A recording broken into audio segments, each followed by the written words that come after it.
చదవండి పరిశుద్ధ గ్రంథం బైబిల్లో 132వ కీర్తనలు 132వ కీర్తన 13, 14 వచనాలు మనం చదువుదాం. కీర్తనలు 132వ కీర్తన 13, 14 వచనాలు. యెహోవా సియోనును ఏర్పరచుకొని ఉన్నాడు, తనకు నివాస స్థలముగా దానిని కోరుకొని ఉన్నాడు. ఏర్పరచుకొని ఉన్నాడు, తనకు నివాస స్థలముగా కోరుకొని ఉన్నాడు. ఇది నేను కోరిన స్థానం. ఇది నేను కోరిన స్థానం. ఏది ఆయన కోరిన స్థానం? సియోను. ఇది నేను కోరిన స్థానం. సియోను నేను కోరిన స్థానము. ఇది నిత్యము నాకు విశ్రమ స్థానముగా ఉండును. ఇది నిత్యము నాకు విశ్రమ స్థానముగా ఉండును. ఇక్కడనే నేను నివసిస్తాను. అన్ని బాగా వినాలి మీరు. ఎక్కడ నివసిస్తాడు దేవుడు? ఇక్కడనే అంటే ఎక్కడ నివసిస్తాడు? సియోన్లో నేను ఏర్పరచుకున్నాను, కోరుకున్నాను. నిత్యము నాకు విశ్రమ స్థలముగా ఈ సియోన్ ఉంటుంది. ఇక్కడే నేను నివాసము చేస్తాను. చదవండి మా. దాని ఆహారమును నేను నిండారులుగా అక్కడున్న ఫుడ్ ఆహారాన్ని నిండారులుగా దీవిస్తాను. దానిలోని బేదలను ఆహారంతో తృప్తిపరుస్తాను. బేదలంటే అడుక్కుని తినవాళ్ళని కాదు దాని అర్థం. దీన మనసు కలిగిన వాళ్ళు. ప్రభువా మాకన్నీ నీవే అని భావించే వాళ్ళందరినీ దీనులు, బీదలు అని అంటాం. వాళ్ళు ఆహారంతో తృప్తిపరచబడతారు. యాజకులకి రక్షణ అనే వస్త్రాన్ని, యాజకులకి ఏ వస్త్రాన్ని ఇస్తాడు? రక్షణ అని వస్త్రముగా దేవుడు ధరింపచేస్తాడు. దానిలోని భక్తులు బిగ్గరగా ఆనందగానం చేస్తారు. స్తోత్రం చెప్పండి గట్టిగా. భక్తులందరూ కూడా బిగ్గరగా గొప్ప శబ్దముతో, గంభీర స్వరముతో, ఉత్సాహగానం. ఆమె చెప్పండి గట్టిగా. అమ్మ బాగున్నారంటే బాగున్నాను అయ్యగారు అనాలి. అయ్యగారు బాగున్నారంటే బాగున్నానయ్యా దేవుని దయ వలన. స్తోత్రం చెప్పండి గట్టిగా. బాగున్నానే కానీ బాధలు తప్పలేదని కాదు. దానిలో ఉన్న భక్తులందరూ బిగ్గరగా ఆనంద ధ్వని చేస్తారు. అక్కడ ఆహారాన్ని దేవుడు నిండారులుగా దీవిస్తాడు. అక్కడ దీన మనసు కలిగిన వాళ్ళందరూ ఆ ఆహారం చేత తృప్తి పొందుతారు. అక్కడ యాజకులందరికీ రక్షణను వస్త్రముగా దేవుడు ధరింపచేస్తాడు. ఎన్నెన్నో ఆశీర్వాదాలు సియోన్లో ఉన్నాయి. ఎందుకంటే సియోని దేవుడు కోరుకున్నాడు, సియోని దేవుడు ఏర్పరచుకున్నాడు. నేను ఇక్కడ నివాసం చేస్తాను, నేను నివసించే స్థలం ఇదే, ఇక్కడే నేను నివాసం చేస్తాను, నిత్యము ఇక్కడే నాకు విశ్రామ స్థలము అని సియోను గురించి దేవుడు సాక్ష్యం ఇస్తున్నాడు. దేవుని బిడ్డలారా, సియోన్ అంటే యెరూషలేములో ఉన్న సియోను గోపురాన్ని గురించో లేకపోతే దేవుని మందిరాన్ని గురించో కాకుండా నీవు నేను మనలో ఒక్కొక్కరు సియోను కొండగా మారాలి. చప్పట్లు కొడదాం అందరూ గట్టిగా. ఏ కొండగా మారాలి? సియోను కొండ.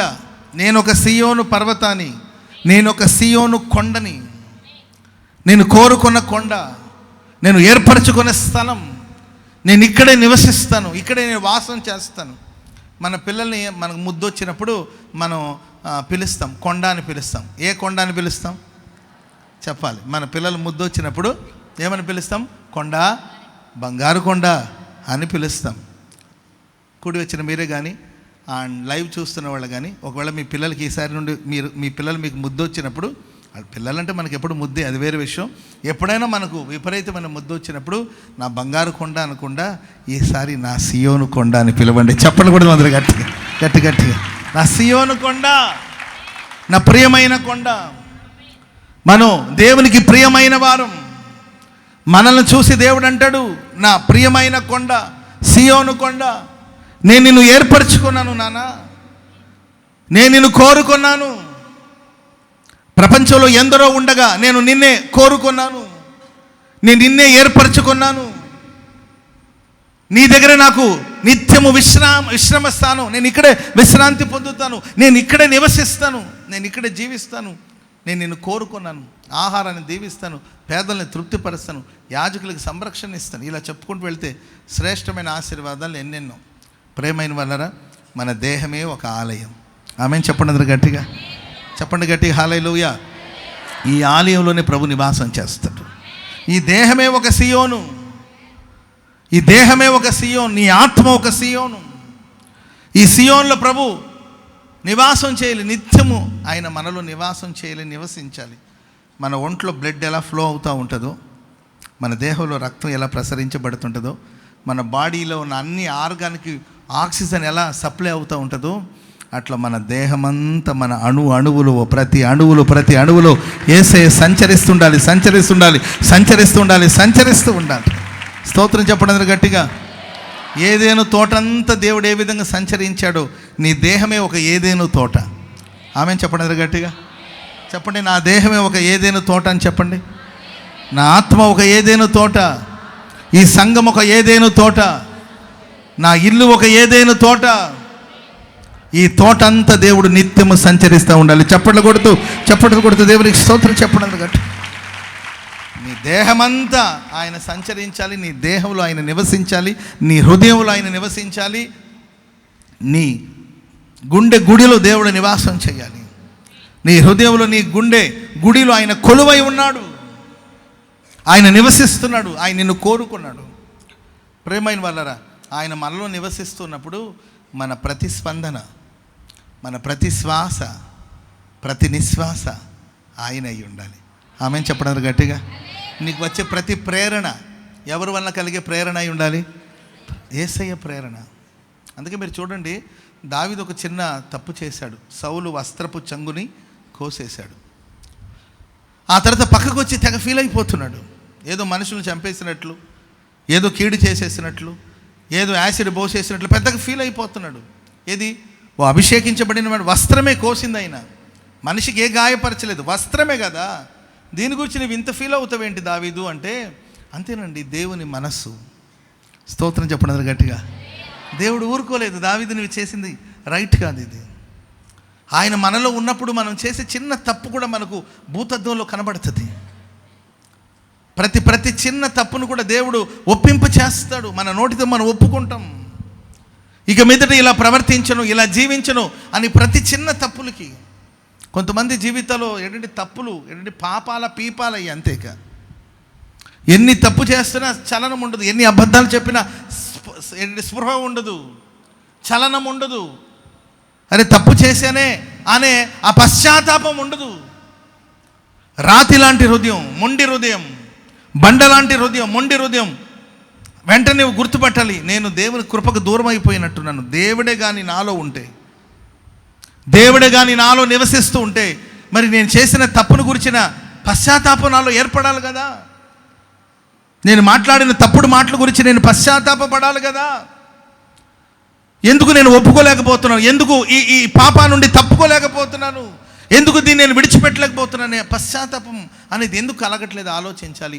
ఒకవేళ పశ్చాత్తాపం లేకుండా, ప్రాయశ్చిత్తం లేకుండా నేను భక్తుడిని, నీతిమంతుడని రొమ్ము విరుచుకొని నేను గొప్పోడని తిరుగుతున్నాడంటే దేవుడు ఎప్పుడో నేను విడిచిపోయాడనే అర్థం అండి. ఆయన మనలో ఉన్నప్పుడు ప్రతి చిన్నదాని కోసం మనం పశ్చాత్తాపడతాం. స్తోత్రం చెప్పండి గట్టిగా, చెప్పండి గట్టిగా. హల్లెలూయా, హల్లెలూయా. శాంసన్ ఫిలిష్తీయులు వచ్చారు అని చెప్పింది ఎవరు? చెప్పాలి, ఎవరండి చెప్పింది? ఎవరు మరి చెప్పింది? శాంసన్ ఫిలిష్తీయులు వచ్చారు అనే సంగతిని ఎవరు చెప్పారు? ఒక అభిషేకించబడిన వాడికి జరగబోయే వాటిని ఎవరు చెప్పాలి? ఎవరు చెప్పాలండి? ప్రమాదం రాబోతుంది, శాంసన్ ప్రమాదం రాబోతుంది, నీ శత్రువులు పొంచి ఉన్నారు, లే పైకి లే, శత్రువుల మీద విజయం సాధించు, శత్రువులకి ఓటమి పాలవ్వాలి.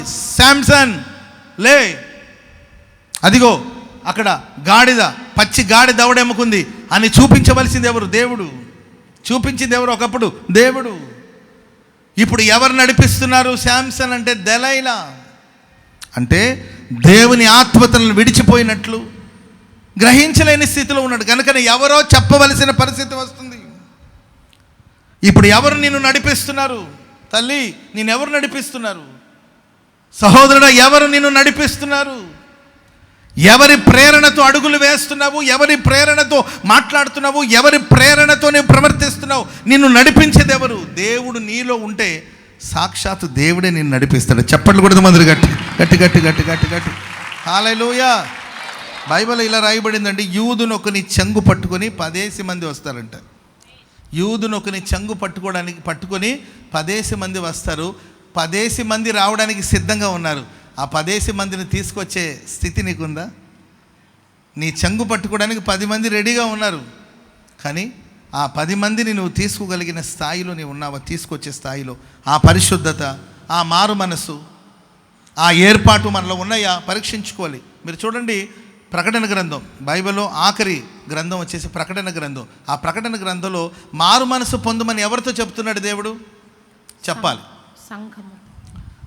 ఎవరితో చెప్తున్నాడండి? సువార్తలో ఎక్కడో లోకంలో ఉన్న వాళ్ళని, పాపంలో ఉన్న వాళ్ళని మారు మనసు పొందండి, మారు మనసుకు తగిన ఫలాలు ఫలించండి, మారు మనసు పొందండి. లోకంలో ఉన్న వాళ్ళని, పాపంలో ఉన్న వాళ్ళకి ఒకప్పుడు ఆ మాటలు. ఇప్పుడు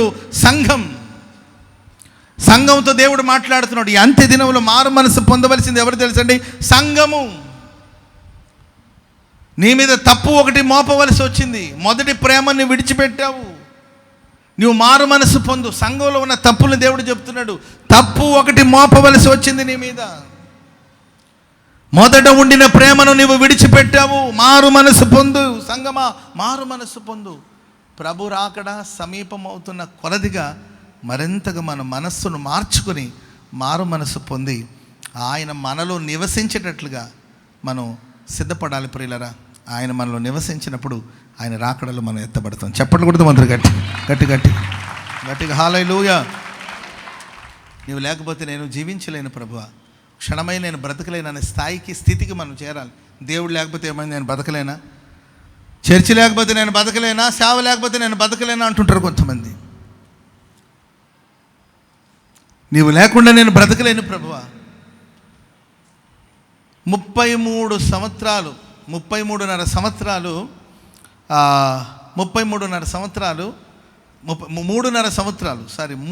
సంవత్సరాలు యూదా ఇస్కరియోతు యేసు ప్రభుతో తిరిగాడు. ఎన్ని సంవత్సరాలండి? 3.5 సంవత్సరాలు యేసుతో పాటు తిరిగాడు. మరి డబ్బుల సంచి ఎవరి దగ్గర ఉందంట? చెప్పాలి. ఎవరి దగ్గర ఉందండి? యూదా ఇస్కరియోతు. మరి దాంట్లో డబ్బులు ఉన్నాయో లేదో మనకు తెలియదు. డబ్బు సంచి ఉన్నంత మాత్రం డబ్బు ఉందని అనుకుంటే యేసుప్రభు ఎక్కడైనా కానుకలు పట్టించడం కానీ, లేకపోతే యేసుప్రభు ఎక్కడైనా కానుకలు ఇవ్వండి అని కానీ, లేకపోతే వసూలు కార్యక్రమాలు ఏమైనా పెట్టాడంటే పెద్ద మనకి ఎక్కడ కనబడదు. మరి యూదా దగ్గర ఉన్న సంచిలో మరి ఎంత పైసలు ఉన్నాయో, మరి ఎంత ఖర్చు అవుతుందో వివరాలు మనకు తెలియదు. సంచిలో డబ్బు ఉన్నా లేకపోయినా యూదా 3.5 సంవత్సరం హ్యాపీగా బతికాడా లేదంటే హ్యాపీగా బ్రతికాడు. స్తోత్రం చెప్పండి అందరు గట్టిగా. కానీ ప్రియులారా, యేసు ప్రభుని అమ్మేసి 30 వెండి నాణ్యాలు తెచ్చుకున్నాడు. 30 వెండి నాణ్యాలని తీసుకొచ్చుకున్నాడు. యేసును విడిచి ఒక్కరోజైనా బ్రతకగలిగాడా? డబ్బుందండి, 30 వెండి నాణ్యాలు ఉన్నాయి, కానీ యేసు లేని జీవితం. యేసుతో ఉన్నప్పుడు సంచిలో డబ్బు ఉన్నా లేకపోయినా ఎట్ట గడిచిపోయింది అంతేక. ఎక్కడో తిన్నారు, ఎక్కడో ఉన్నారు, అయిపోయింది. డబ్బుల గురించి ప్రభు అడగలేదు. ఏంటండి, ఇతరుల తప్పులు ఒప్పులు ఉన్నాయి, అది తర్వాత సబ్జెక్టు. దొంగ రాశారు సరే, అదని తర్వాత సబ్జెక్టు. కానీ యేసు లేడు. 30 వెండి నాణ్యాలు ఉన్నాయి తన దగ్గర. ఆ డబ్బుతో బ్రతకగలిగాడా? ఆ డబ్బు తీసుకెళ్ళి దేవాలయంలో విసిరేసి వెళ్ళి ఉరిపోసుకుని చనిపోయాడు. మనం అనుకుంటాం డబ్బు ఉంటే మనం బాగా బతకొచ్చు. Praise the Lord. చిన్నప్పుడు నేను చిన్నప్పుడు మాకు అప్పుడు ఎంత ఇచ్చేవాళ్ళండి, ఎంత పెద్ద ఫ్యామిలీ కాబట్టి ఇస్తే అందరికీ ఒక ₹10 ఒక రూపాయి ఇస్తే అది గొప్ప విషయం. దాంట్లో మరలా సేవింగ్ ఉండేది. వెళ్ళి సేవ్ చేసేవాళ్ళం. అంటే చిన్నప్పుడు అలా నేర్పించేవాళ్ళు మాకు. కుట్లో వెళ్ళిపోయి మనం ఒక పావలాలు ఇచ్చామనుకోండి, ఏంటండి ఒక చిన్న కార్డు ఉంటుంది. మరి పాత వాళ్ళకి తెలుసు, మీకు ఇప్పుడున్న జనరేషన్ వాళ్ళకి తెలియదు కానండి. ఒక చిన్న అట్టముక్క లాంటిది ఒకటి ఉండేది. దాంట్లో 5 పైసలు అని ఇట్లా వరుసగా ఉండేది. మనం వెళ్ళి ఒక పావలాలు ఇచ్చారనుకో, పావలాలకి ఎన్ని? 5 పైసలు. కొంతమందికి తెలీదు. ఎన్ని? 5 పైసలు. అప్పుడు 5 పైసలకి అట్లా టిక్ చేసి ఇచ్చేవాళ్ళు అనమాట. అంటే మా పావాల వాళ్ళ దగ్గర ఉన్నట్లు. మరలా పైసలు ఉన్నప్పుడు తీసుకెళ్ళిస్తే మరలా ఎంత ఇచ్చాము, ఒకవేళ ₹10 ఇచ్చామనుకోండి, ఆ 10 5.5 టిక్ చేసేవాడు. కార్డు అంతా పూర్తి అయిన తర్వాత తీసుకెళ్ళిస్తే అది ₹5కి సంబంధించిన కార్డు అయితే ₹5, ₹10 సంబంధించిన కార్డు అయితే ₹10 ఇచ్చేవాడు. Praise the lord. సేవింగ్ దాంట్లో. ఇక తినాలన్నా కూడా ఆ డబ్బులోనే సేవ్ చేసుకోవాలి, ఆ డబ్బులతోనే మనం ఏదైనా కొనుక్కోవాలి. చిన్నప్పుడు తినాలంటే చాలా ఆశ ఉంటుంది కదండి. అప్పుడు బిస్కెట్స్ ఉండే అనమాట. దాంట్లో ఏనుగు బొమ్మ, ఆ తర్వాత కుందేళ్ళు బొమ్మ, గుర్రం బొమ్మ, ఇవన్నీ ఉండే అనమాట. రకరకాలమైన బొమ్మలు ఉన్న బిస్కెట్లు ఉండే అనమాట. అవి తీసుకొచ్చి ఒకేసారి తినేస్తే అయిపోతుందేమని కొంచెం కొంచెం కొంచెం కొంచెం తింటుండేవండి. తిందామా వద్ద, ఎక్కడ తరిగిపోతుంది నిదానంగా తిని, అప్పుడు నేను తీర్మానం చేసుకున్నాను, ప్రభువా నన్ను నీవు ఆశీర్వదించి కానీ నేను పెద్దోడైన తర్వాత నన్ను పెద్ద స్థాయిలో ఉంచావనుకో, అప్పుడు నేను పొట్లాలు పెట్టుకొని తింటానని తీర్మానం చేశాను. ఇప్పుడు పొట్లాలు కొనే అవకాశం ఉంది కానీ తినే ఆరోగ్యమే లేదు.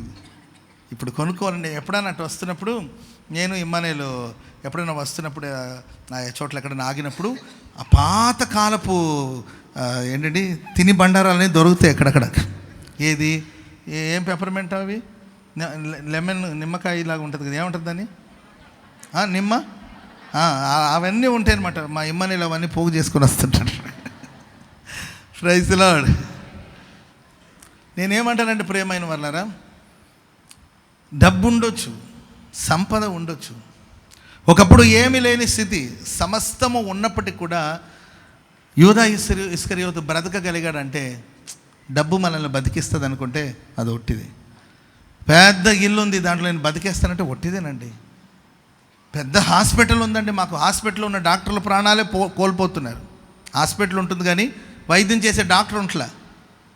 ఏంటంటే డాక్టర్ గారు ఉండాలి కదా ఇక్కడ, అంటే పోయి 3 వారాలు అయిందండి. హాస్పిటల్ ఉన్నాయి, హాస్పిటల్లో వైద్యం తీసుకుని పేషెంట్లు ఉంటున్నారు. ఏంటండి పేషెంట్లు ఉంటున్నారు, వైద్యం చేసే డాక్టర్ లేకుండా పోతున్నాడు. మనం అనుకోవచ్చు అవి ఉన్నాయి ఇవి ఉన్నాయి మనం బతికేస్తామేమని. యూదా ఇస్కరియోతు దగ్గర ఇప్పుడు డబ్బులు ఉన్నాయి, 30 వెండి నాణ్యాలు ఉన్నాయి, బతకొచ్చు కదండి. ఆయన లేకపోతే క్షణమైన మనం బ్రతకలేము. మన నిలువెల్ల ఆయన నిండి ఉండాలి. చప్పట్లు కొడదాం అందరూ గట్టిగా. హల్లెలూయా. ఆయన మనలో నివసించాలి, ఆయన మనతో నివసించాలి, మనతో సదాకాలం ప్రభు ఉండునుగాక, ప్రభు ఉండునుగాక. విశ్వసించండి, ప్రార్థించండి. ఇది మొదలుకొని నీ నిలువెల్ల నా యేసయ్య నిండి ఉండబోతున్నాడు. నీ నిలువెల్ల ప్రభు నిండి ఉండబోతున్నావు. నీ దేహంలో రక్తం ప్రసరించబడుతున్నట్లు, రక్తం పారుతూ ఉన్నట్లు దేహమంతా, నీ మనసంతా ప్రభు నిండి ఉండబోతున్నాడు. నీ మనసంతా దేవుడు నింపబడబోతున్నాడు. నీ మనసంతా ప్రభు నిండి ఉండబోతున్నాడు. ఆయన నీతో, నీలో ఉంటాడు, నీతో ఉంటాడు. పక్కన వాళ్ళని చూసి చెప్పండి, ఆయన నీతో ఉన్నాడు, నీలో ఉన్నాడు. Praise the Lord. చెప్పండి గట్టిగా హల్లెలూయా. సరే, బైబిల్లో మనం గమనిస్తూ వస్తే ఆయా సందర్భాల్లో దేవుడు తన ప్రియులైన వారిని విడిచి తొలగిపోయినట్లు, తన భక్తుల్ని విడిచిపోయినట్లు, కొందరికి ఆయన దూరం అయిపోయినట్లు, కొందరికి తను మరుగుపరుచుకున్నట్లు వాక్యంలో మనం అక్కడక్కడ గమనిస్తాం. ఒక 2 లేకపోతే 3 మాటలు చెప్పి ముగిస్తాను, టైం కూడా 9 అవుతుంది. క్లుప్తంగా 3 మాటలు చెప్పి నేను ముగిస్తాను. మొదటి మాట సంఖ్యాకాండం 14వ అధ్యాయము 40 నుండి 44 వచనాల వరకు. సంఖ్యాకాండం 14వ అధ్యాయం 40 నుండి 44 వచనాల వరకు. త్వరగా.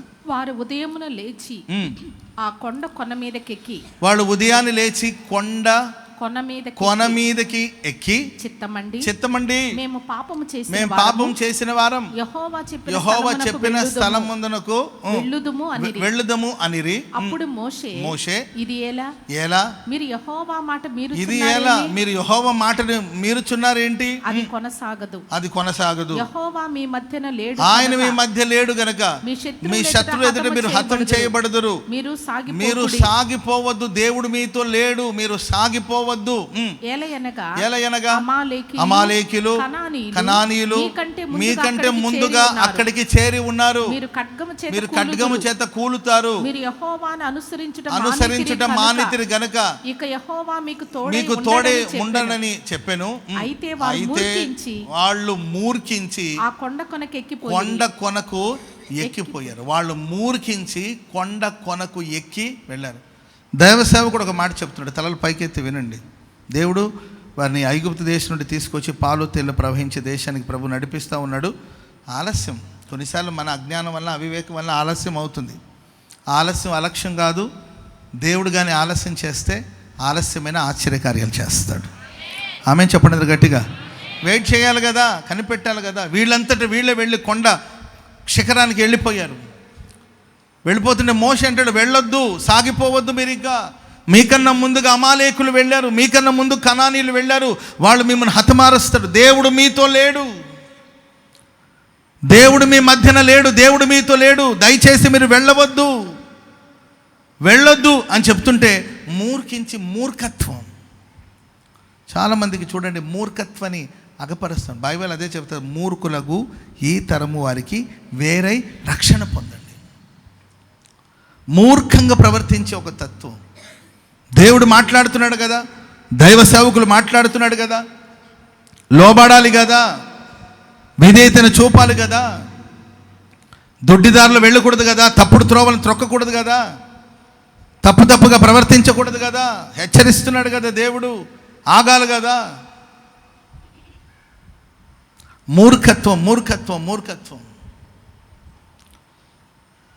మూర్ఖత్వాన్ని అగపరచుట విగ్రహారాధనతో సమానం. మాయా విగ్రహములను గృహ దేవతలను పూజించుటతో సమానం అని బైబిల్ చెప్తుంది. విగ్రహారాధన అంటే ఏదో బొమ్మలు పెట్టి కొలవడమే కాదు, మూర్ఖత్వం. మూర్ఖురాలు మాట్లాడినట్లు నువ్వు మాట్లాడుతున్నావే. దేవుడి దగ్గర నుండి ఎన్ని మేలులు పొందాం. స్తోత్రం చెప్పడం గట్టిగా హల్లెలూయా. ఆలోచించి చూడండి, ఎన్ని మేలులు పొందారు. నా జీవితంలో నేను ఎన్ని మేలులు పొందుకున్నాను దేవుడి దగ్గర. నాకు ఆపదలు రావట్లేదని అంట్లా, నాకు నిందలు రావట్లేదని చెప్పట్లా.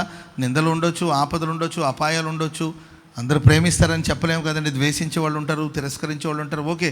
కానీ అవన్నీ పక్కన పెడితే దేవుడు నన్ను ఎంత ప్రేమించాడు, దేవుడు నాకు ఎంత మేలు చేశాడు, ప్రభు నాకు ఎన్ని ఉపకారాలు చేశాడు. Praise the Lord. పాత ఫోటోలు కొన్ని నాకు అప్పుడప్పుడు యూట్యూబ్లో అక్కడక్కడ కనబడుతూ ఉంటుంది. నేను కొన్ని చోట్లకి వెళ్ళినప్పుడు వాళ్ళు నాకు ఇంతకుముందు ఎప్పుడో పరిచయం అయి ఉంటారు. ఆ ఊర్లో నేను సేవ చేసినప్పుడు, అప్పుడు పెళ్ళిళ్ళలో ఫంక్షన్లో ఎక్కడో ఫోటోలు దిగి ఉంటాను. అవి వాళ్ళు చూపిస్తారు నాకు. అన్నా మీకు గుర్తుందా, 20 సంవత్సరాల క్రిందట మీరు వచ్చినప్పుడు మీరు చూడండి అన్న మా ఇంటికి వచ్చారు అని ఫోటో చూపించినప్పుడు, ఆ ఫోటోని చూసినప్పుడు మామూలుగా మనవాళ్ళైతే అయ్యో వయసులో ఎట్టున్నాను కదా అని అనుకోను నేను. Praise the Lord. ఏమన్నాను కదా అని అనుకున్నాను. అవి ఆ ఫోటోలన్నీ చూసినప్పుడు ఎక్కడున్న వాడిని నీవెక్కడికి తీసుకొచ్చి నిలబెట్టావు ప్రభు. స్తోత్రం చెప్పండి అందరు గట్టిగా హల్లెలూయా. ఏ స్థితిలో ఉన్న నన్ను నీవు ఏ స్థితిలోకి తీసుకొచ్చావు. ఈ 20 సంవత్సరాలు, ఈ 25 సంవత్సరాల ప్రయాణాల్లో ఏ స్థితిలో నేను ఉన్నాను, ఈరోజు నువ్వు నన్ను ఏ స్థితిలో ఉంచావు. దీన స్థితిలో ఉన్నప్పుడు నువ్వు నన్ను కటాక్షించావు. ఈ 25 సంవత్సరాలు ఎన్ని ఆపదల నుండి తప్పించావు, ఎన్ని అపాయాలు తప్పించావు, ఎన్ని నిందల్ని కొట్టివేశావు. అవమానం చెందిన ప్రతి చోట ఘనపరుస్తూ వచ్చావు. ఆకలి తీర్చావు, వస్త్రాన్ని ఇచ్చావు, ఘనపరిచావు, ప్రేమించావు, నీ సన్నిధిలో నిలబడే భాగ్యాన్ని ప్రసాదించావు. వీటన్నిటిని బట్టి నేను దేవునికి కృతజ్ఞతలు చెప్పాలి. మరి మనం కృతజ్ఞత స్తుతులు చెల్లిస్తున్నామా?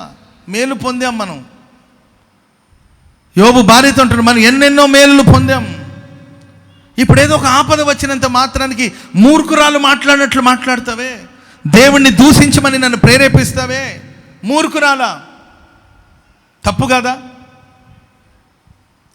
ఎన్ని ఉపకారాలు, ఎన్ని మహోపకారాలు, ఎన్ని మహిమలు కలిగిన కార్యాలు ప్రభు మన జీవితంలో చేస్తూ వచ్చాడు. వాటన్నిటికీ మనం కృతజ్ఞతలు చెప్పాలి.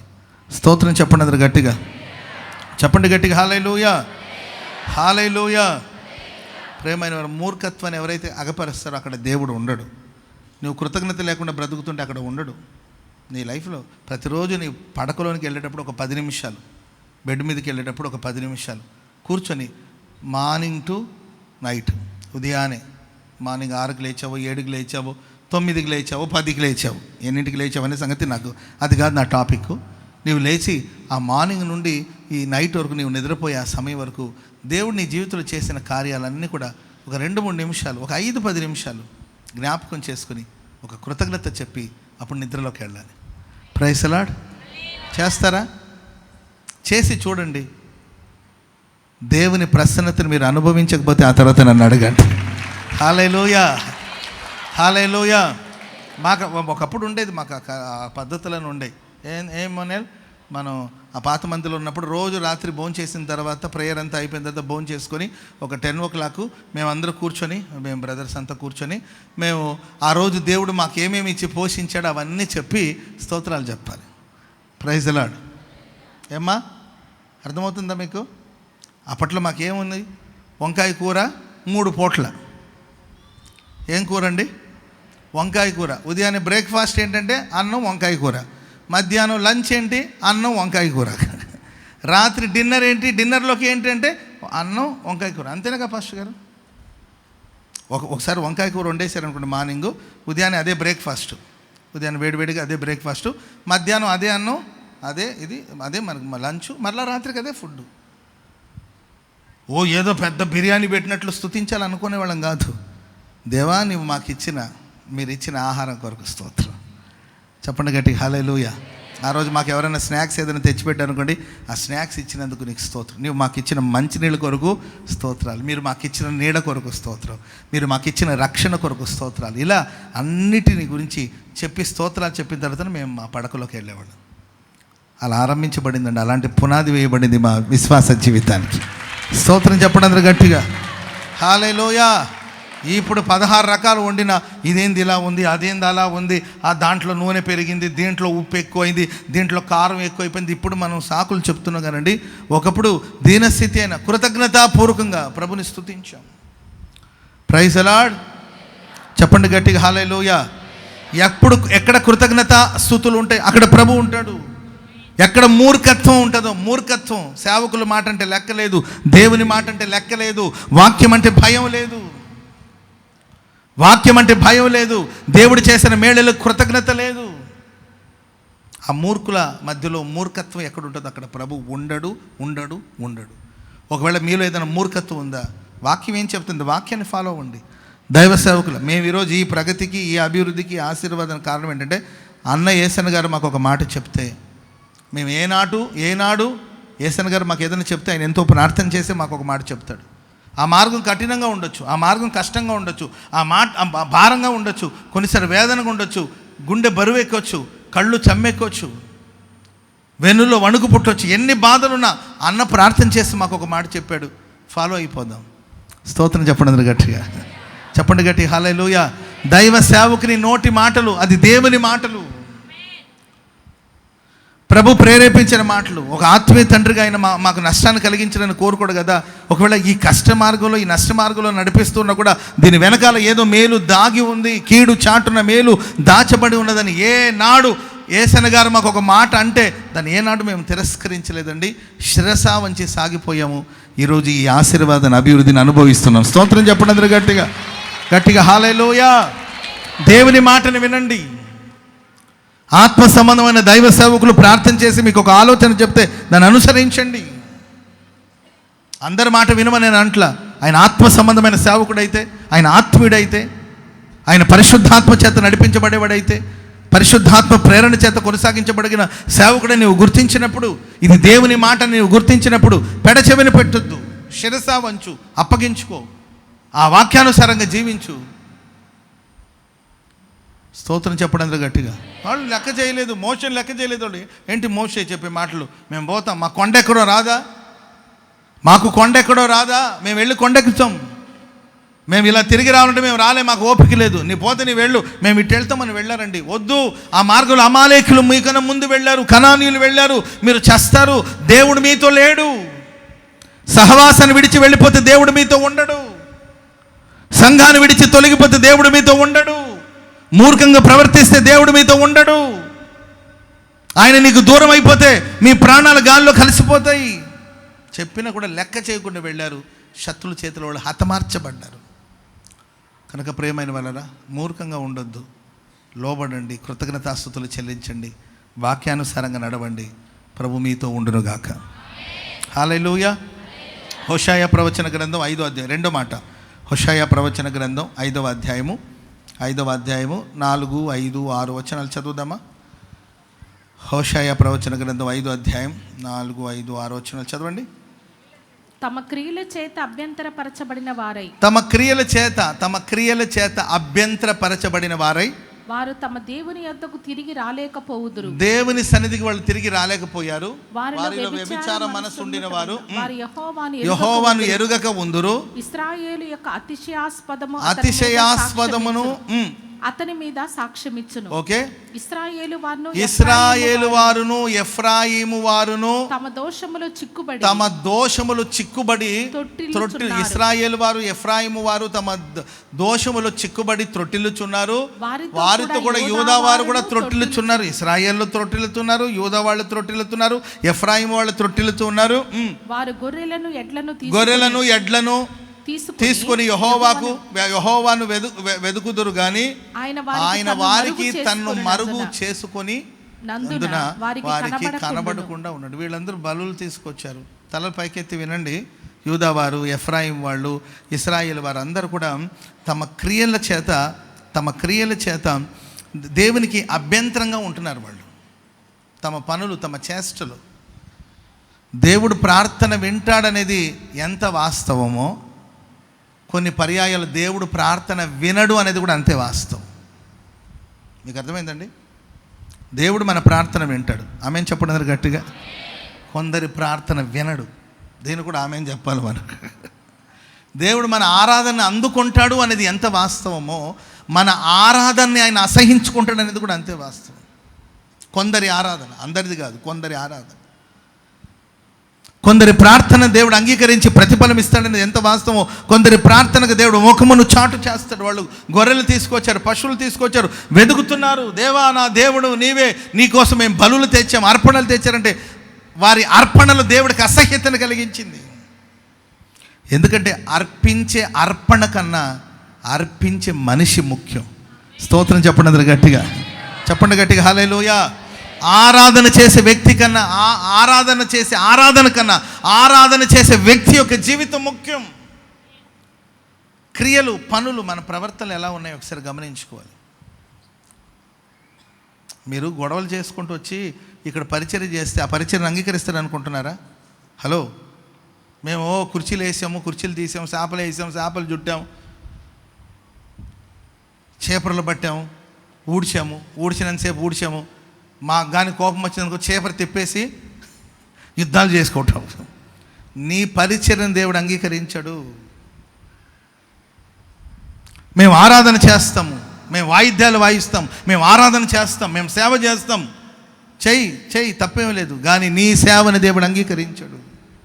నీ ప్రవర్తన ఎలా ఉంది? దేవుని మందిరానికి వెళ్ళేటప్పుడు నీ ప్రవర్తన నువ్వు జాగ్రత్తగా చూసుకోవాలని బైబిల్ చెప్తుంది. పాత నిబంధన గ్రంథంలో పాపం చేస్తేనే అది పాపం.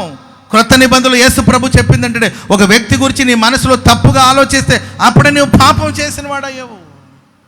పాత నిబంధనలు ఒక వ్యక్తితో వ్యభిచారం చేస్తేనే అది వ్యభిచారం. క్రొత్త నిబంధనలు నీ ఆలోచనలో ఒకరి గురించి తప్పుగా ఆలోచిస్తే అప్పుడే నువ్వు పాపం చేసిన వాడవయ్యావు. పరిశుద్ధతకి ఎంత ప్రాధాన్యతనిస్తున్నాడో మీరు ఆలోచించాలి. దేవుని బిడ్డలారా, ఎంతమంది వస్తున్నారు మందిరానికి అనేది కాదు ముఖ్యం, ఎంతమంది తమ క్రియల ద్వారా దేవుని నామాన్ని మహిమపరుస్తున్నారు, మీ ప్రవర్తనలు ఎలా ఉన్నాయి. ఐగుప్తు దేశం నుండి ఇశ్రాయేలు ప్రజలందరూ వచ్చారండి, బంగారాన్ని తీసుకొచ్చారు. బంగారంతో పాటు ఫరో ఆత్మను కూడా వెంటబెట్టుకుని వచ్చారు. మీకు అర్థమైందండి? బంగారం, వెండి అంతా దోచుకున్నారు. అంతేకా, దేవుడు అవకాశం ఇచ్చాడు, దోచుకున్నాడు, సమృద్ధిగా తీసుకొచ్చారు. వాటితో పాటు ఫరో స్పిరిట్ని కూడా తీసుకొచ్చారు కొంతమంది. ఏంటి ఫరో స్పిరిట్ అంటే, ఆపద వచ్చినప్పుడు అయ్యా కప్పలు వచ్చినాయి, పేర్లు వచ్చినాయి, తేళ్ళు వచ్చినాయి, అయ్యా వడగండ్ల వాన వచ్చింది, అయ్యా మా కోసం వేడుకోండి, ఈ ఆపద నుండి తప్పించమన్నాడు. అంతవరకు బాగుంది. ఆపద తీరిందో లేదో అర్థమైందండి? దేవుడు లేడు, దేవుడు లేడు. ఎవడు చెప్పాడు పంపిస్తానని? ఎవడు చెప్పాడు? పంపను. స్తోత్రం చెప్పడం గట్టిగా. మధ్యరాత్రిలో ఎందుకు మరి బీపీ రైజ్ అయిపోయి గుండె దడ మధ్యరాత్రులు కొంతమంది మధ్యరాత్రులు జాగ్రత్తగా ఉండండి, ప్రార్థన చేసుకోండి, ప్రశాంతంగా పడుకోండి, కృతజ్ఞతాపూర్వకంగా. ఏదో దరిద్రమైన కార్యాలన్నీ ఫోన్లో చూసి పడుకుంటారా? రాత్రి ఉన్న పళంగా మెలుకు వస్తుందా? దడ గుండె. అర్థమైందండి? Praise Lord. గుండె దడ కొట్టుకుంటూ ఉంటే, అమ్మా మమ్మీ ఆడున్నావు మమ్మీ అంటే పాపం మమ్మీకి ఇంకేం పని అండి పాపం. మమ్మీ వచ్చి ఏమైందిరా మమ్మీ గుండె దడదడగా ఉంది, కొంచెం బైబిల్ ఈ మమ్మీ అంటే బైబిల్ ఆడ ఉంది. వాడు మమ్మీ ఆడావుడికి బైబిల్ తీసుకొచ్చిందండి, తీసుకొచ్చి బైబిల్ని గుండెల మీద పెడితే దడ అంటుంటాడు. దడ అని ఏదో సంథింగ్ ఉంది బైబిల్లో. స్తోత్రం చెప్పండి గట్టిగా. అక్షరాల్లోనే కాదండి, కాగితాల్లో కూడా ఏదో మహిమ ఉంది. స్తోత్రం చెప్పడం అందరూ గట్టిగా.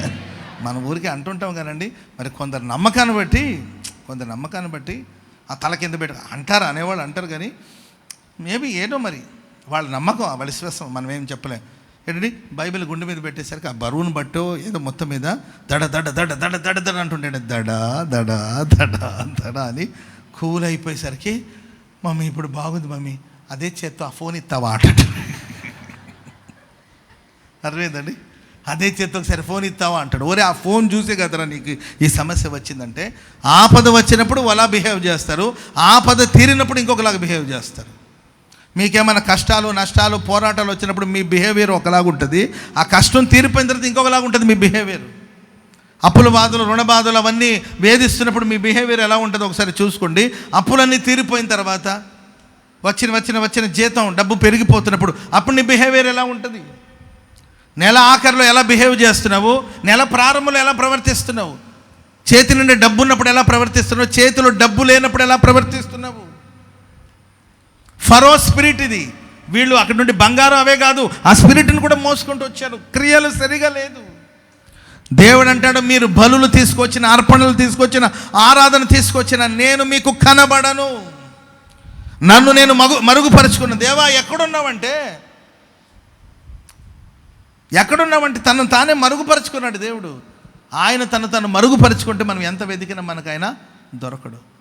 ఈ రాత్రి ఆయన మన యొద్ద నివసించాలంటే, మనలో నివసించాలంటే మన ప్రవర్తనలు ఎలా ఉన్నాయో కొంచెం ఆలోచించండి. ఆరాధనకి ఎందుకు వస్తున్నాం చెప్పండి. మనం ఇప్పుడు మార్నింగ్ సర్వీస్కి వచ్చి వెళ్ళారు, మధ్యాహ్నం కూడా కొంతమంది ఉన్నారు. Praise the Lord. ఇక్కడ చూసుకొని నల్లపాడు వచ్చారు కొంతమంది. అర్థమైందండి, ఇక్కడ ఆరాధన చూశారు, నల్లపాడు ఆరాధన చూశారు, ఇప్పుడు మరలా సాయంత్రం ఆరాధనకు వచ్చారు. ఎందుకు మనం వస్తున్నాం చెప్పండి? జస్ట్ వచ్చి సాఫీగా కూర్చొని చేపలు వేస్తుంటే, కింద కూర్చుంటే అసలు ఊరుకోవట్లేదు అబ్రహం పాస్టర్ గారు. చేపలు వేయండి, చేపలు వేసి దాని మీద కూర్చోబెట్టమంటే చేపల మీద కూర్చున్నాం, కుర్చీల మీద కూర్చున్నాం. ఏంటండి, ప్రార్థన అంతా అయిన తర్వాత తల మీద చేతులు పెట్టించాం, ఆ తర్వాత సాఫీగా సాగిపోయాము. Praise the Lord. హల్లెలూయా. కొత్త పాటలు పాడాము, ఆ తర్వాత బయటికి వెళ్ళాం, వేడిగా స్ట్రాంగ్గా ఒక కాఫీ టీ ఇచ్చారు, హాయిగా గ్రూప్ మీరు తాగారా సిస్టర్ అనుకొని తాగేసి వెళ్ళిపోవడానికా? దాని కొరకనే మనం వస్తుండేది. సిస్టర్ మీరు తాగారా, మీకోసం నేను తీసుకోరాను. అమ్మో ఏం నైసో, పోళ్ళని ఐసులు ఉంటాయి ఇక్కడ, నైస్ చేస్తూ ఉంటారు. సిస్టర్ ఎక్కడండి మీరు? ఓ ప్రేమ పొంగిపోతూ ఉంటుంది. మంచిదే కాదని నేను అన్నట్లా, దీని కొరగా మనం వస్తుండేది. దేవుని సన్నిధికి వచ్చిన ప్రతిసారి వాక్యమైన అద్దంలో మనల్ని మనం చూసుకొని మనల్ని మనమే విమర్శించుకోవాలి, సరి చేసుకోవాలి. తప్పులుంటే సరి చేసుకోవాలి, తప్పు దిద్దుకోవాలి. దిద్దుబాటు అసహించుకోకూడదు. ఎందుకు దేవుని సన్నిధికి వస్తారు? ఖర్చులు పెట్టుకొని ప్రయాసపడి దూరమైన భారమైన 7కి వచ్చారు, ఇప్పుడు 9 దాటింది. 2-3 గంటల సేపు మనం ఎందుకు దేవుని సన్నిధిలో ఉంటున్నాం? ఇక్కడ కంఫర్ట్ జోన్ ఏమైనా ఉందంటే కంఫర్ట్ ఉండకపోవచ్చు. ప్రతికూలమైన వాతావరణం, గందరగోళంగా ఉంటున్నాం, అన్నీ దాటుకుంటూ మనం ఎందుకు వస్తున్నాం? ఈ 2-3 గంటల సేపు ఎంటర్టైన్మెంట్కి చోటిచ్చి ఏదో లోక కార్యాన్ని చూసి ఎంటర్టైన్ అవ్వచ్చు కదా. ఎందుకు లైవ్ పెట్టుకొని సడన్ కానీ ఈ వర్షాల కారణాల వల్ల ఒకవేళ వైఫై కానీ రాలేదనుకోండి, ఒకటే టెన్షన్. అయ్యో 2వ పాయింట్ చెబుతున్నాడు, టక్కని కట్ అయిపోయింది, కొంచెం వైఫై ఇవ్వరా, ఎందుకంటే లైవ్ కట్ అయిపోయింది. Praise the Lord. ఫోన్లు, ప్రైజ్ ది లార్డ్. చెప్పండి గట్టిగా హల్లెలూయా. ఇంకా చాలామంది ఉన్నారు, లైవ్ కట్ అయిపోయింది అనుకో, ఫోన్ చేసి కనీసం స్పీకర్ ఆన్ చేసి అని పెట్టు, ఆ బాక్స్ దగ్గర పెట్టు, వింటాను నేను వాక్యం. మంచిదే, నేను కాదంట్లా. కానీ వాక్యం అనే అర్థంలో మనల్ని మనం విమర్శించుకొని, మనల్ని చూసుకొని, మనల్ని మనం విమర్శించుకొని, నా క్రియలు ఎలా ఉన్నాయి, నా ప్రవర్తన సరిగ్గా ఉందా, నా పద్ధతులు సరిగా ఉందా, నా మాటల్లో ఏమైనా మార్పు వచ్చిందా, నా విశ్వాసాలు ఏమైనా మార్పు వచ్చిందా, ఒకప్పుడు దైవభక్తి కలిగి బ్రతికాను, ఇప్పుడు ఆ భక్తి ఉంటుందా, ప్రశ్నించుకొని పరీక్షించుకొని. ప్రవర్తన సరిగా లేదంటే నీవెంత ప్రార్థన చేసినా, నేను చెప్తున్నాను కదండి, దేవుడు మిమ్మల్ని అంగీకరించాడు. వాళ్ళు యూదా వాళ్ళు కావచ్చు, వాళ్ళు ఇశ్రాయేల్ వాళ్ళు కావచ్చు, వాళ్ళు ఎఫ్రాయిములు కావచ్చు, గోత్రం ఏదైనా కావచ్చు, నువ్వు సీనియర్ కావచ్చు, జూనియర్ కావచ్చు, నీ ప్రవర్తన, వాళ్ళ క్రియల చేత దేవునికి అభ్యంతరంగా ఉంటున్నారు, దేవునికి ఆటంకంగా ఉంటున్నారు. అందుకొరకే వాళ్ళు అర్పణలను తీసుకొచ్చినా కూడా దేవుడు నోనో అవసరం లేదు. స్తోత్రం చెప్పండి అందరు గట్టిగా, చెప్పండి గట్టిగా హల్లెలూయా. ఒకటి, మూర్ఖులకి ఆయన తోడుగా ఉండడు. చెప్పండి, మూర్ఖులకి ఆయన తోడుగా ఉండడు. మూర్ఖుల కుటుంబాలు ఆయన ఉండడు. మూర్ఖత్వాన్ని అగపరిస్తే దేవుడు అక్కడ ఉండడు. ఏంటండి? రెండవదిగా మన క్రియల ద్వారా దేవుని ఆయాసపరచకూడదు కానండి, నా ప్రవర్తన చూసి నా దేవుడు సంతోషించాలి. ఈయన నా ప్రియ కుమారుడు, ఈయన ఎందు నేను ఆనందిస్తున్నాను దేవుడి సాక్ష్యం ఇవ్వాలి. చప్పట్లు కొడుతూ దేవునికి స్తోత్రం చెప్పండి గట్టి. ఇంకొక మాట చెప్పి ముగించేస్తాను. ఇంకొక మాట, పరమగీతాలు 5వ అధ్యాయం 2వ వాక్యం. ఇది 3వ మాట. పరమగీతాలు 5వ అధ్యాయం 2వ వచనం. నేను నిద్రించితినే కానీ, నేను నిద్రపోయానే గాని నా మనస్సు మేలుకొని ఉన్నది. నా సహోదరి, నా ప్రియురాలా, నా పావురమా, మై లవ్, మై డవ్, నా పావురమా, నా ప్రియురాలా, నిష్కళంకురాలా, ఆలకించమ్మా. నా తల మంచుకు తడిసిపోతుంది, నా వెంట్రుకలు రాత్రి కురియు మంచు తడిసినది. నాకు తలుపు తీయమని నా ప్రియుడు వాకిలి తట్టుచూ ఉన్నాడు. నేను వస్త్రము తీసివేసి తిని. ప్రియులారా, ఇక్కడ నేను వస్త్రము తీసివేస్తున్నాను ఉంది కానీ కొన్ని ట్రాన్స్లేషన్, నేను నా వస్త్రమును తీసివేసి తిని నేను మరలా దాన్ని ధరింపనేలా, నేను పాదములు కడుక్కొంటిని, నేను మరలా వాటిని మురికి చేయనేలా. తలుపు సందు నుండి నా ప్రియుడు చెయ్యి ఉంచగా నా అంతరంగము అతని ఎడల జాలిగొన. దేవుడి మీద జాలి చూపిస్తుంది ఇక్కడ. ప్రియుడు అంటే దేవుడు, ప్రియురాలంటే సంఘం. దేవుణ్ణి చూసి జాలి పడుతుందంట. నా ప్రియునికి తలుపు తీయ లేచి తిని నా చేతుల నుండి చదవండి. నా వేళ్ళ నుండి జటామాంసి గడియల మీద స్రవించెను. నా ప్రియునికి నేను తలుపు తీయనంతట్లో అతడు వెళ్ళిపోయాడు. అర్థమైందండి? తలుపు దగ్గర నిలబడి తడుచున్నాడు. తీయాలిగా తలుపు. ఏమంటది? నా వస్త్రమును తీసివేసి తిని నా కాళ్ళను కడుక్కుంటుని. అమ్మా, హలో బ్రదర్, ఈ వస్త్రం నీకు ఇచ్చింది ఎవరు? చెప్పాలి. ఈ వస్త్రం నీకు ఇచ్చింది ఎవరు? అబ్రాం పాస్టర్ గారు ఈ స్థితిలో ఉన్నాడంటే ఈ స్థితిని ఇచ్చింది ఎవరు? చెప్పండి, ఎవరండి ఇచ్చింది? ఇది దేవుడు కదా ఇచ్చింది. ఈరోజు దేవుని మందిలో ఉన్నట్టు ఈ స్థితి మీకు ఇచ్చింది ఎవరు? ఎక్కడో లోకంలో ఉండాలి, పాపంలో ఉండాలి. ఈ స్థితిని ఇచ్చింది ఎవరు? దేవుడు కదా. నీకు ఆ వస్త్రం ఇచ్చింది ఎవరు తల్లి? ఆ వస్త్రం ఇచ్చింది ఎవరు బ్రదర్? నీకు వస్త్రాన్ని తీసేశాను, నా కాళ్ళు, నా వస్త్రము, నేను, నాది. ఏది నీది? ఇక్కడ ఏది మనది కాదండి, ఏది నాది కాదు, ఏది నీది కాదు, అంత దేవుడిది. చెప్పండి కూడా దేవుని నా మనసు అంత ప్రభు ఇచ్చింది. ఆమె చెప్పండి గట్టిగా. అహంకారం, గర్వం, ఏది నీది? నేను ఎప్పుడు గుర్తు చేసుకుంటున్నాను, నేను వచ్చేటప్పుడు నేను కొత్త సూట్ కేసు కొనుక్కొచ్చుకున్నా 25 సంవత్సరాల కిందట. కానీ ఆ సూట్ కేసు ఏమైందో తెలియదండి. ఎక్కడో మొత్తం మీద ఈ 25 సంవత్సరాల కింద సూట్ కేసు ఎందుకు ఉంటుంది చెప్పండి. మరి నేను ఆ ఊరు నుండి ఈ ఊరికి, ఈ ఊరు నుండి ఆ ఊరికి వెళ్ళేటప్పుడు ఎక్కడో మొత్తం మీద వదిలేసినట్టున్నాను. ఆ సూట్ కేసు ఏమైందో తెలియదు. నా ఇంటి నుండి తెచ్చిన సూట్ కేసు కూడా నాతో లేదు. ఆ రోజు నేను కొన్ని జతల బట్టలు తెచ్చుకున్నాను కదండి, అవి తెల్ల బట్టలు అవి తెచ్చుకున్నాను. అవి అప్పుడు 55 కేజీలేమో. అప్పుడు నా బరువు ఎంత? 55 కేజీలు. అంతేనా? ఇమ్మనే అంతే ఉంటాం, 50-55 ఉంటాం అంతే. అప్పట్లో 18 సంవత్సరాలు 17-18 సంవత్సరాలు అంటే సన్నగా అగ్గిపుల్లలాగా ఉండేవాళ్ళు. Praise the Lord. అగ్గిపుల్ల బరువు ఎంత ఉంటుందంటే 55. మరి అప్పుడు బట్టలు ఇప్పుడు ఆడ సరిపోతుంది చెప్పండి, ఎంత దాచుకోనా? ఇప్పుడేమో 100. Praise the Lord. మనం తెచ్చుకునేది ఏది? నేను తెచ్చుకునేది ఏమి, మీరు మేబీ ఇంకెవరైనా తెచ్చుకునేది ఉన్నాయేమో, కానీ నేను తెచ్చుకునేది ఏమీ నా దగ్గర లేదు. ఇప్పుడు నాకున్నవన్నీ నా దేవుడు నాకు ఇచ్చిందేనంట. నా ప్రభు ఇచ్చింది. నేను ఏమై ఉన్నానో అది దేవుని కృప ద్వారా ఉన్నాను. ఈ దేహమే దేవుడిది. స్తోత్రం చెప్పడం గట్టిగా. నా దేహమే దేవునిది. రక్తమనే క్రయధనమును చెల్లించి ఆయన నన్ను కొన్నాడు. అందుకే మరణాన్ని గురించిన భయం కూడా లేదు. ఎందుకంటే చర్చ్ ఉంటే ఇప్పటికే చర్చి 45 సంవత్సరాలు అయి ఉండాల్సింది. 45 ఇయర్స్ క్రితమే పోవాల్సింది. నేను తల్లి గర్భంలో ఉండగానే తల్లి గర్భంలో పిండమై ఉన్నప్పుడే పడిపోవలసింది. మరి ఈ బ్రతికిన ఈ ఆయుష్కాలం, ఈ 44-45 సంవత్సరాలు ఈ ఆయుష్ను దేవుడిచ్చాడు. ఆయన దయలో, ఆయన కరుణలో, ఆయన కనికరంలో బ్రతుకుతున్నాను. Praise the Lord. చెప్పండి గట్టిగా హల్లెలూయా. అమ్మా షులమితి, ఎవరిచ్చారు తల్లి నీకు? ఎవరిచ్చారు నీకు ఈ వస్త్రం? దేవుడిచ్చాడు. నా ప్రియుడు ఇచ్చాడు ఆ వస్త్రం. నా వస్త్రం తీసివేసి తిని నా కాళ్ళు కడుక్కొని, ఆ కాళ్ళు ఎక్కడి నుండి వచ్చింది? ఆ కీళ్ళు ఎక్కడి నుండి వచ్చింది? Praise the Lord. ఒకప్పుడు ఎవరితో మాట్లాడుతుంటే ఆయన యెరూషలేము కుమార్తెలతో మాట్లాడుతుంటేనే ఈమె, వాళ్ళెవరితో మాట్లాడుతుంటే ఈమె ఇన్వాల్వ్ అయిపోయి, నా ప్రియుడు ధవళవర్ణుడు రక్తవర్ణుడు, అమ్మ నీతో కాదు కదా మాట్లాడిందంటే, వాళ్ళు ఎవరితో మాట్లాడుతున్నా కూడా నా గురించే మాట్లాడాడు కాబట్టి ఇన్వాల్వ్ అయిపోయింది. ఒకప్పుడు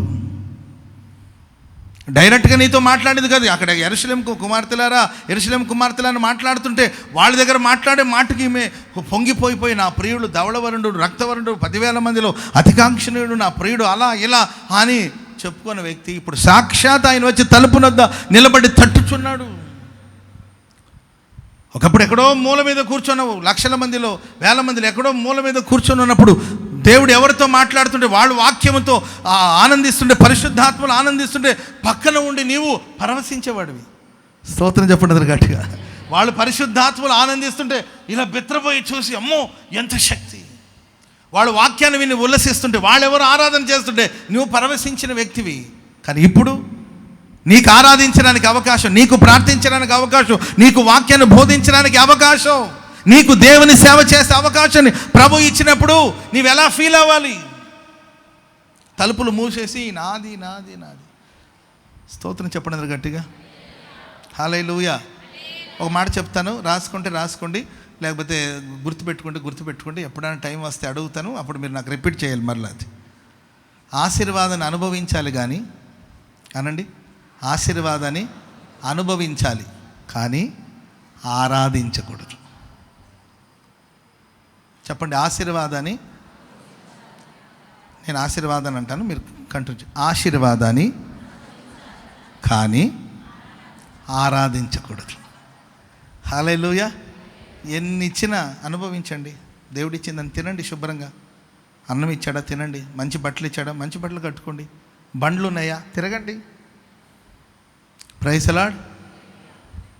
అనుభవించండి, దేవుడిచ్చిన ఆహారాన్ని, ఆశీర్వాదాన్ని అనుభవించండి. అంతే తప్ప ఆశీర్వాదాన్ని ఆరాధన చేస్తూ కూర్చోవద్దు. ఆరాధనకు దేవుడు మాత్రమే యోగ్యుడు. చప్పట్లు కూడా అందరూ గట్టి హల్లెలూయా. నీకు వస్త్రం ఇచ్చినా, నీకు ఆరోగ్యం ఇచ్చినా, ఏమి ఇచ్చినా దాన్ని బట్టి అనుభవించు, ఆనందించు.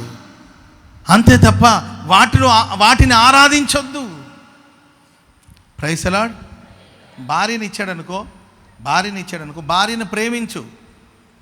భార్యను ప్రేమించడం తప్ప? బైబిల్ భార్యను ప్రేమించండి అని రాయబడింది. ప్రేమించు, అంతే తప్ప నా భార్య అని ఆరాధిస్తుంటే ఎట్లా? నా భార్య ఏం చేస్తుందా, నా భార్య కూర్చొనిందా, నా భార్య నిలబడిందా, నా భార్య నిద్రపోతుందా, నా భార్య ఒక్కళ్ళు తెరిచిందేంటి? పిచ్చా ఏమన్నా? Praise the Lord. భర్తను ప్రేమించండి, భర్తను గౌరవించండి, భర్తకు రెస్పెక్ట్ ఇవ్వండి, భర్తకు లోబడి ఉండండి. దేవుడిచ్చిన భర్త, అతనికి లోబడి ఉండండి. అతని అవసరాలు ఉంటే చూడండి, అతనికి మంచి వంట చేసి పెట్టండి, అతనికి ఏదైనా కావాలంటే సహాయం చేసి పెట్టండి. ప్రేమగా ఉండండి, అభిమానంగా ఉండండి. అంతే తప్ప భర్తను ఆరాధిస్తూ కూర్చోదు. నా భర్త ప్రపంచంలో నా భర్త లాంటి వాడు ఎవడు లేడు, నెత్తి మీద జుట్టు లేదు కానీ మహానుభావుడు. నా భర్త జుట్టున్నా బాగుంటాడు, జుట్టు లేకపోయినా బాగుంటాడు, ఆయన పొట్ట ఉబ్బిపోయినా బాగుంటుంది, పొట్ట ఎండిపోయినా బాగుంటాడు. నా భర్త ఫోన్ చేసి నా భర్త. Praise the Lord. My wife ఏంటండి, దాంట్లో కూడా ఫోన్లో కూడా my wife. Praise the Lord. కొంతమంది వైరస్ అని పెట్టుకున్నట్టు. ప్రేమైన వాళ్ళారా, ప్రేమించండి తప్ప ఆరాధించొద్దు. అండ్ పిల్లలు దేవుడిచ్చాడు, ఆ పిల్లల్ని ప్రేమించండి. వాళ్ళ కోసం ఏం చేయాలో చూడండి, వాళ్ళని పోషించండి, వాళ్ళ భవిష్యత్తు గురించి ఆలోచించండి, చదివించండి. సమయం వచ్చినప్పుడు పెళ్లి చేయండి, వాళ్ళకి ఏదైనా ఆపద వస్తే ఆదుకోండి. ఎనఫ్, చాలు, అంతే. అంతేగాని నా బిడ్డ నా బిడ్డ నా బిడ్డ నా బిడ్డ నా బిడ్డ 2 జడలు వేస్తాను, 4 జడలు వేస్తాను, 9 జడలు వేస్తాను, 12 జడలు వేస్తాను. నా బిడ్డ మొహం కడిగాను, పౌడర్ కొట్టాను, ఏంటండి కాటికి పెట్టాను, నా బిడ్డ నా బిడ్డ. అర్థమైందండి? ఆరాధన చేయొద్దు తల్లి. ప్రేమించు, పోషించు, సంరక్షించు, క్రమశిక్షణ నేర్పించు. స్తోత్రం చెప్పండి అందరూ గట్టిగా. ఆశీర్వాదం, అది ఆశీర్వాదం. బిడ్డల ఆశీర్వాదం, భార్య ఆశీర్వాదం, భర్త ఆశీర్వాదం. Praise the Lord. దేవుడు మీ అందరు నాకు, దేవుడు ఈ విలువైన శ్రేష్టమైన సంఘాన్ని దేవుడు నాకు ఇచ్చాడు, విలువైన విశ్వాసం నాకు ఇచ్చాడు. నేను అందరిని ప్రేమిస్తాను, కానీ నేను ఏనాడు మిమ్మల్ని ఆరాధించను. Praise the lord. ఎంత మంచి విశ్వాసాలు అంటే, నా కళ్ళలో 2 కన్నీటి బొట్టు వస్తే వెంటనే 100,000 ఫోన్లు వస్తూ ఉంటాయి. అన్న ఎందుకు ఏడ్చాడు, అన్న ఎందుకు ఏడ్చాడు. అన్నకి ఏడ్చే స్వతంత్రం కూడా లేదా? అన్న ఎందుకు ఏడ్చాడు, ఏమైంది, ఏం జరుగుతుంది, అన్న ఎందుకు ఏడ్చాడు, అసలు లైవ్లో ఎందుకు ఏడ్చాడు. వెంటనే మరలా కామెంట్లో ఉందా, అయ్యా నీవు ఏడవకూడదు అంటూ ఉంటారు. ఇది ప్రేమ లేకపోతే, ప్రేమ ఉంది కనుకనే స్పందిస్తున్నారు. మా దైవజనుడు కళ్ళలో నీళ్లు చూడకూడదు, మరి ఎంత ప్రేమ చూపిస్తున్నారు మీరు. ఇది ఏమి ఇస్తే ఈ ప్రేమ అభిమానాన్ని సంపాదించుకుంటాం. ఇది నేనేదో చేశాను కాబట్టి మీరు నాకు ప్రేమ చూపిస్తున్నాను అనుకోవట్లా. మీ అందరిని దేవుడు నాకు ఇచ్చాడు, మీ ప్రేమను దేవుడు నాకు ఇచ్చాడు, మీ అభిమానం నాకు ఇచ్చాడు, మీ ప్రార్థన నాకు ఇచ్చారు. నాకు ఒక చిన్న ఆపద వస్తే ఎంతమంది ప్రార్థన చేశారు, అయ్యా అబ్రాహ్మ అయ్యా భయపడొద్దు, మేము నీకు ప్రార్థన చేస్తున్నాం, భయపడొద్దు నాయనా, మేము ప్రార్థన చేస్తాం, మేము ఉపాసాలు. అమ్మ ఏం కాదు, ఏం లేదులే, నేను నీకే ఒంట్లో బాగాలేదు, నీవెందుకమ్మా ఉపవాసం ఉండి, లేదు నేను ఉపవాసం ఉండి ప్రార్థన చేస్తాను, భయపడొద్దని. ఎంత ప్రేమ అభిమానం. సో కాబట్టి నన్ను ప్రేమిస్తున్నాను కాబట్టి నేను అందరిని ప్రేమిస్తాను తప్ప మిమ్మల్ని నేను ఆరాధించకూడదు. నా సంఘం నా ప్రజలు, మా విశ్వాసం ఆరాధించను నేను. ఇది ఆశీర్వాదం. ఈ ఆశీర్వాదాన్ని ప్రేమిస్తాను, ఈ ఆశీర్వాదాన్ని బట్టి ఆనందిస్తాను. ఆరాధించేది మాత్రం యేసయ్యని మాత్రమే. చెప్పండి కూడా అందరూ గట్టిగా హల్లెలూయా. ఇప్పుడు చెప్పండి, ఆశీర్వాదాన్ని అనుభవించండి కానీ ఆరాధించద్దు. రాసుకోండి. రాశారా? రాయాలి. రాసి ఊరికి ఎడ్రిక్లో నోట్బుక్లో మూసేసి పెట్టడం కాదు, అప్పుడప్పుడు గుర్తుపెట్టుకోవాలి. ఎన్నైనా ఇవ్వని దేవుడు, అన్నిటిని ప్రేమించండి కానీ నా ఆరాధనకు మాత్రం. హల్లెలూయా. నా ఆరాధనకు నీవే యోగ్యుడవయ్యా, నా స్తుతి పాత్రుడా నా యేసయ్యా. నా ఆరాధనకు నీవే యోగ్యుడవయ్యా, నా స్తుతి పాత్రుడా యేసయ్యా. హల్లెలూయా. చెప్పండి గట్టిగా హల్లెలూయా. ఇశ్రాయేలు ప్రజలు ఐగుప్తు దేశం నుండి విడిచి వచ్చేటప్పుడు ఏం తీసుకొచ్చుకున్నారండి? బంగారం తెచ్చుకున్నారు లేదండి? అడిగిన వెంటనే వాళ్ళు ఇచ్చేశారు. ఎవరు ఎందుకు ఇస్తారండి బంగారం చెప్పండి? వాళ్ళు ఇచ్చేసారు. ఆడవాళ్ళు అసలే, ఆడవాళ్ళు అంటేనే బంగారం అంటేనే ఆడవాళ్ళు బంగారం వదులుకుంటారు చెప్పండి. కొంతమంది అర్థమైందండి, అన్న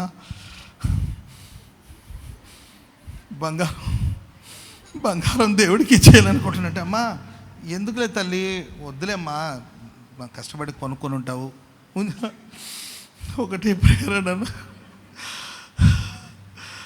ఏమండి ఏమంటావా అంటే, ఇస్తాననే కాదమ్మాయి వచ్చావు ఇచ్చి అన్న. స్వామి అసలు దేవుడు ఒకటే ప్రేరణ, పాప ఇచ్చేయమాట, మమ్మీ పోదాము, ఫుడ్ ఆర్డర్ చేశాను 15 గంటలు వస్తుంది అన్నారు, నువ్వు పోదాం మమ్మీ ఇవ్వమంట అంటుంటే, నేను ఎన్ని తులాలు బంగారం ఇస్తుందో అని నాకు ఒకటే స్వెట్ వస్తుంది. Praise the Lord. ఏసీలో స్వెట్ వస్తుంది ఎన్ని తులాలు ఇస్తుందని. తర్వాత మొత్తం మీద ఒక పొట్లం ఇచ్చిందండి. అది మరలా దానికి ఇక్కడే ఓపెన్ చేయమంటే, నేను మళ్ళీ చూసుకుంటే లేదన్నా ఓపెన్ చేయమంటే, అమ్మ పేపర్లు తీసి చూస్తే ముక్కుకు పెట్టుకుంటారు చూడండి, చిన్న ముక్కు పుడక. అది కూడా చిన్నది, అది కనబడినట్టుంది. అమ్మా ఏంటిది? అదే అన్నయ్య బంగారమేనా? బంగారమేనన్నా, దీని గురించి ఇంత పర్ఫార్మెన్స్ అంటే ప్రియులారా, ఆడవాళ్ళకి నిజమే, అది చిన్న ముక్కు పొడుకో లేకపోతే చెవిలో పెట్టుకునే పోగో ఏదైనా కానీ ఆడవాళ్ళకి బంగారం అంటే ఇష్టం, దాన్ని వదులుకోవాలంటే అంత కష్టం. అలాంటిది దేవుని బిడ్డలో ఇన్నిసార్లు ఆలోచిస్తే ఐగుప్తులో ఉన్నవాళ్ళు అడిగిన వెంటనే ఏం కావాలి, గాజులు కావాలో తీసేసుకో, చెవులది కావాలో తీసేసుకో, మెడలు తీసుకో, మీరు వెళ్ళిపోండి ముందని చెప్పి బంగారం వేసి ఆ బంగారాన్ని మోసుకుంటూ వచ్చారు. ఈ బంగారం దేవుడు వాళ్ళకి ఇచ్చిన ఆశీర్వాదం, అవునా కదండి? ఈ బంగారం దేవుడు వాళ్ళకి ఆ ప్రేరణను కలిగించాడు కనుక వాళ్ళు ఇచ్చారు, అవన్నీ తీసుకొని వచ్చారు. ఈ బంగారాన్ని బట్టి, బంగారాన్ని మరి నగలు చేసుకుంటారా, బంగారాన్ని మరి ఆపదలో మీకు ఉపయోగించుకుంటారా, లేకపోతే బంగారాన్ని దాచుకుంటారా, అది సబ్జెక్ట్ తర్వాత. కానీ ఈ బంగారం అంతా వాళ్ళు కరిగించి పోత పోసి ఏం చేశారు, ఒక ఆరాధన చేసుకోవడానికి ఒక విగ్రహాన్ని చేసుకున్నారు వాళ్ళు. మీకు అర్థమైందండి? ఆశీర్వాదాన్ని బట్టి దేవుని మహింపరచండి, ఆశీర్వాదాన్ని అనుభవించండి. అంతేగాని ఈ ఆశీర్వాదానికి ఒక రూపం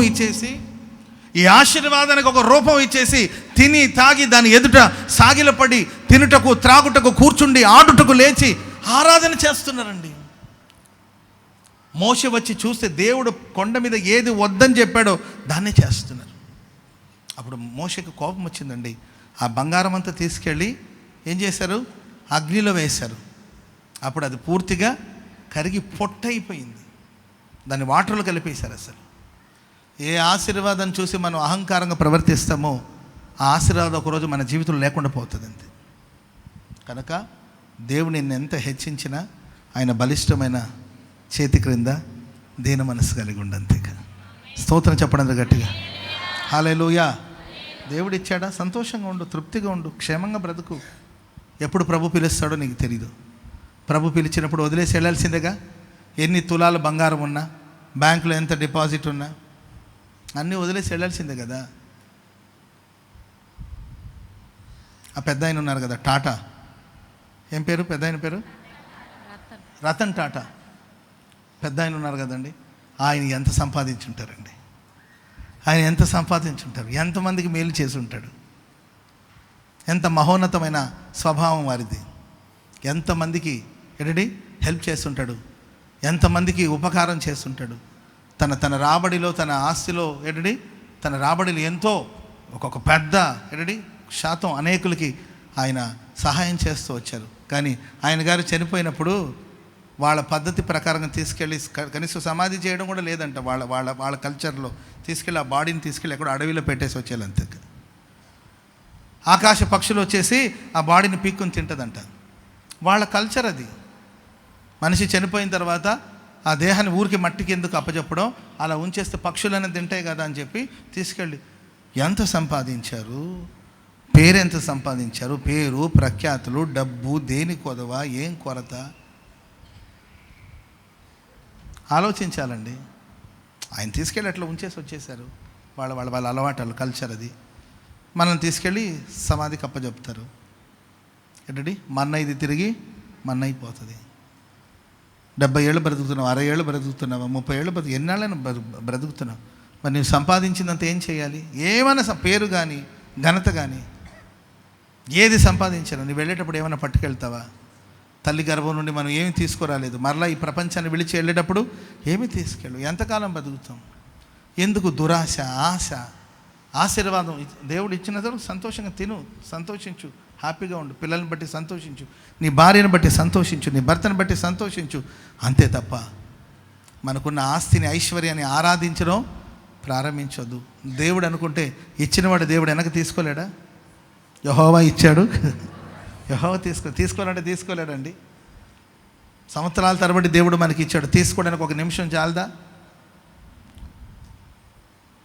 ప్రైజ్ ది లార్డ్, హల్లెలూయా. ఆయన సియోని కోరుకున్నాడు, సియోని ఏర్పరచుకున్నాడు. నేను ఇక్కడ నివసిస్తాను అంటున్నాడు దేవుడు. అప్పుడు ఆహారం దీవించబడుతుంది, భక్తులు ఆనందిస్తారు, సేవకులకి సంరక్షణ కలుగుతుంది. ఎప్పుడంటే ఆయన మనతో ఉన్నప్పుడు. ఆయన మనకు ఎప్పుడు దూరం అయిపోతాడో? మూర్ఖత్వాన్ని అగపరచడం, క్రియలు సరిగా లేకపోవడం. మూడోదిగా ప్రియులారా, తలుపు దగ్గర నిలబడి తడుతుంటే ఆశీర్వాదం చూసి మురిసిపోయి, నా బట్టలు, నా వస్త్రము, నాకు ఇన్ని జతలు ఉన్నాయి, అన్ని జతలు ఉన్నాయి, నా కాళ్ళు ఇప్పుడే కడుక్కున్నాను, పెడిక్యూర్ చేశాను కాళ్ళకి, అర్థమైందండి? అమ్మో నా కాళ్ళు మురికి అయిపోతుందంటే అసలు ఒకప్పుడు నీ బతికిందే మురికిలో, ఆ మురికిని కడిగింది దేవుడు. స్తోత్రం చెప్పండి గట్టిగా. ఒకప్పుడు వస్త్రహీనుడిగా పడి ఉంటే ఆ వస్త్రాన్ని కప్పిందే దేవుడు. కృతజ్ఞతగా బ్రతుకుదాం మనం అందరం. ఆమె చెప్పండి గట్టిగా. ఈరోజు వెళ్ళిన తర్వాత ఇదే పని మీకు. ఇంకా ఈరోజు మీకు ఇచ్చే పని ఏంటంటే, నేను ఈరోజు మీరు వెళ్ళిన తర్వాత దేవుడు మీకు ఏమేమి ఆశీర్వాదం ఇచ్చాడో అవన్నీ ఒకసారి చూసి వాటిని బట్టి దేవునికి కృతజ్ఞతాస్తుతులు చెల్లించండి. స్తోత్రం చెప్పండి అందరూ గట్టిగా. హల్లెలూయా చెప్పండి గట్టిగా. హల్లెలూయా. దేవుడి మాటలు మన వెనికిడిలో స్థిరపరిచి ఆశీర్వదించుగాక. ప్రేమాస్వరూపి నిత్యాశ్చర్య దుర్గమైన యేసయ్య మీకు స్తోత్రం. ఈ పునరుద్ధానపు వేళ ఈ 3వ ఆరాధనకి మమ్మల్ని అందరినీ క్షేమంగా తీసుకుని వచ్చి నీ సన్నిధిలో మనసారా పాడి కొనియాడి స్తుతించే గొప్ప ధన్యతను మీరు మాకు అనుగ్రహించినందుకై స్తుతి చెల్లిస్తున్నాం. మీ దాసులను నిలవబెట్టి అభిషేకించి నాతోనూ చేరి వచ్చిన వారందరితో మీరు మాట్లాడిన వాక్కుల కొరకై స్తోత్రం. సియోనును నేను కోరుకొని ఉన్నాను, దానిని ఏర్పాటు చేసుకొని ఇదే నాకు కోరుకున్న స్థలం, ఇదే నాకు విశ్రమ స్థలం అని మీరు మాట్లాడుతూ వచ్చారు. అందులో నేను నివాసం చేస్తానని మీరు సెలవిస్తూ వచ్చారు తండ్రి, మీకు స్తోత్రం. సియోనులో ఉన్నవారిని ఆహారంతో తృప్తిపరుస్తానని, నిండారులుగా దీవిస్తానని, అందులోని పేదలని ఆహారంతో తృప్తిపరుస్తాను, యాజకులకు రక్షణ వస్త్రములతో అలంకరిస్తానని మీరు సెలవిచ్చారు. అందులోని భక్తులు ఆనందగానము చేస్తూ బిగ్గరగా మిమ్మల్ని స్తుతిస్తారని సెలవిచ్చారు. యేసయ్య మేమే సియోనుగా మార్చబడాలని సెలవిచ్చారు. లోకములో నుండి మీరు మమ్మల్ని వేరు చేసి మీ రక్తం చేత కడిగి మమ్మల్ని ఏర్పాటు చేసుకొని సియోనుగా మీరు మార్చినందుకై స్తుతి చెల్లిస్తున్నాం. నిత్యము మా హృదయంలో మీరు నివాసము చేయమని వేడుకుంటున్నాం. ప్రభా, హృదయం అనే ఆలయంలో, భౌతికమైన మందిరంలో మీరు నివాసము చేసి సంచరించమని వేడుకుంటున్నాం. యేసయ్య, మీరు లేకుండా మేము ఏమీ చేయలేము తండ్రి. మీరు మమ్మల్ని విడిచిపోకుండా నిత్యము మా మధ్యలో మీరు సంచరిస్తూ, మా మధ్యలో మీరు నివసించి మా జీవితాల్లో గొప్ప కార్యాలు చేయండి, తృప్తి కలుగ చేయండి, రక్షణ వస్త్రంతో అలంకరించండి. నిత్యము మేము మిమ్మల్ని స్తుతించి ఆనందగానాలు పాడుతూ మిమ్మల్ని ఆరాధించున్నట్లుగా సహాయం చేయమని వేడుకుంటున్నాం. యేసయ్యా, మీ సన్నిధిలో మేము మూర్ఖ చిత్తులుగా కాకుండా మీ మాటకు లోబడి జీవించాలని, నడిపించేటువంటి నాయకుల మాటకు లోబడి జీవించాలని మీరు సెలవిచ్చారు. ఇశ్రాయేలీయులు మోసే మాట వినకుండా తిరుగుబాటు చేశారు, మూర్ఖ చిత్తులై ప్రవర్తించారు, వారి మధ్యలో మీరు నివాసం చేయలేదని మీరు సెలవిచ్చారు తండ్రి. మరి ముఖ్యంగా యేసయ్యా, మీ వాక్యానికి లోబడి జీవించున్నట్లుగా సహాయం చేయండి. దైవ సేవకుల మాటకు లోబడి జీవించున్నట్లుగా సహాయం చేయండి. మూర్ఖత్వపు ఆత్మ యేసు నామములో తొలగిపోవనుగాక, యేసు నామములో నిర్మూలపరచబడునుగాక. ప్రభా, మీ మాటకు లోబడి జీవించున్నట్లుగా ప్రతి ఒక్కరికి కృప దయచేయమని వేడుకుంటున్నాం. మీ మాటను అంగీకరించి ఆలకించున్నట్లుగా మీరు సహాయం చేయమని వేడుకుంటున్నాం. మూర్ఖుల ఈ తరం వారికి వేరై రక్షణ పొందాలని మీరు సెలవిచ్చారు యేసయ్య. పరిపూర్ణమైన రక్షణతో అలంకరించబడి మీరిచ్చిన రక్షణను కాపాడుకుంటూ శత్రువు చేతిలో పడకుండా ముందుకు సాగునట్లుగా మీరు సహాయము చేసినందుకై స్తుతి చెల్లిస్తున్నాం. మూర్ఖురాలు మాట్లాడినట్టుగా ఏ ఒక్కరు మాట్లాడకుండా ప్రభా, మీ సన్నిధిలో కృతజ్ఞత హృదయం కలిగి స్తుతించి ముందుకు సాగునట్లుగా మీరు సహాయము చేసినందుకై స్తోత్రం యేసయ్య. మీరే కార్యాలు చేయండి. ప్రతి ఒక్కరు సాధువులై జీవించినట్లుగా, వాక్యానికి లోబడి జీవించినట్లుగా, వాక్యానుసారంగా జీవించినట్లుగా సహాయం చేసి అనుదినం అనుక్షణం కంటికి రెప్పలా కాపాడి సియోనును కోరుకొని నివసించినట్లుగా మా మధ్యలో మీరు నివాసము చేసి నూతనమైన మార్గాలు నడిపించి వర్ధిల్ల చేయమని వేడుకుంటున్నాం. యేసయ్యా, ఇశ్రాయేలీయులు, ఎఫ్రాయిమీయులు, యూదా వారు తండ్రి తమ క్రియల చేత మీకు దుఃఖాన్ని కలుగ చేసినప్పుడు వారి మధ్యలో మీరు నివాసం చేయకుండా వెళ్ళిపోయారని సెలవిచ్చారు. యేసయ్య, ప్రతి ఒక్కరూ క్రియల చేత మిమ్మల్ని దుఃఖపరచకుండా, క్రియల చేత మిమ్మల్ని ఆయాస పెట్టకుండా, ప్రభువా, బలులు అర్పించి మీకు దుఃఖాన్ని కలుగ చేయకుండా ప్రతి ఒక్కరు యేసయ్యా పరిశుద్ధులై పవిత్రులై జీవించినట్లుగా సహాయం చేయమని వేడుకుంటున్నాం. ప్రభువా, తిరుగుబాటుతనాన్ని తొలగించండి నాయన. వాక్యానుసారంగా జీవింపజేసి వర్ధిల్ల చేయమని వేడుకుంటున్నాం. ప్రతి ఒక్కరిలో ఉన్న అపవిత్రతను తొలగించండి నాయన. దుష్ట ఆలోచనలు దూరము చేయమని వేడుకుంటున్నాం. పాపపు తలంపులు తొలగించమని వేడుకుంటున్నాం. మేము అర్పించే అర్పణలు ముఖ్యం కాదు యేసయ్య, మేమే ముఖ్యమని మీరు సెలవిచ్చారు తండ్రి. ప్రతి ఒక్కరిలో మీరు నివాసము చేయండి.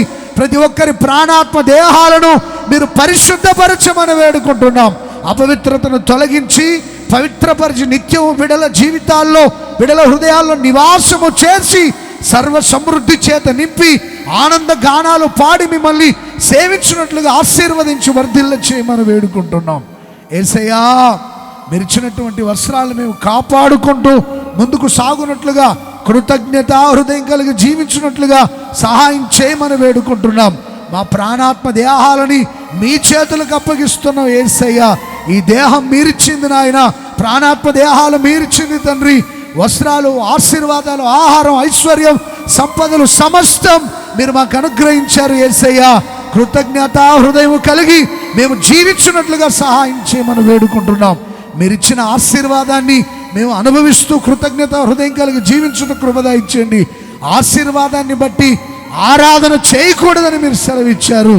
ఆశీర్వాదాన్ని అనుభవిస్తూ ఆనందిస్తూ ముందుకు సాగాలి కృతజ్ఞత హృదయంతో సెలవిచ్చారు. యేసయ్యా, మీరు ఇచ్చిన వెండి బంగారాల్ని ఆరాధన చేయకూడదు, ధన సంపదల్ని ఆరాధన చేయకూడదు, వాటిని అనుభవించి దేవుణ్ణి స్తుతించాలని మీరు సెలవిచ్చారు.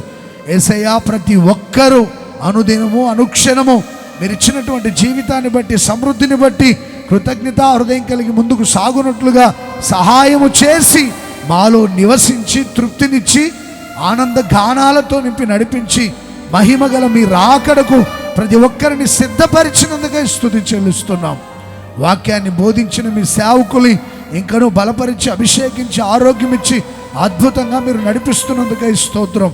మమ్మల్ని ప్రత్యేకించి సియోనుగా ఏర్పాటు చేసి మీ సన్నిధిలో స్థిరపరిచి ఆనందింపజేసి ఆత్మీయంగా భౌతికంగా వర్ధిల్ల చేసి మహిమగల మీ రాకడకు మమ్మల్ని సిద్ధపరిచినందుకై స్తుతి చెల్లిస్తూ నజరేయుడైన యేసు నామములో ప్రార్థించి వేడుకుంటున్నాం తండ్రి, ఆమేన్.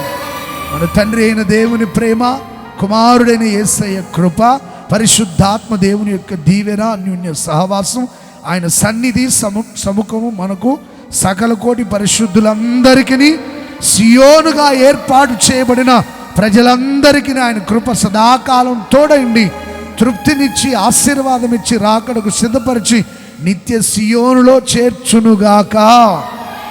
ఆమేన్. హల్లెలూయా, హల్లెలూయా, హల్లెలూయా.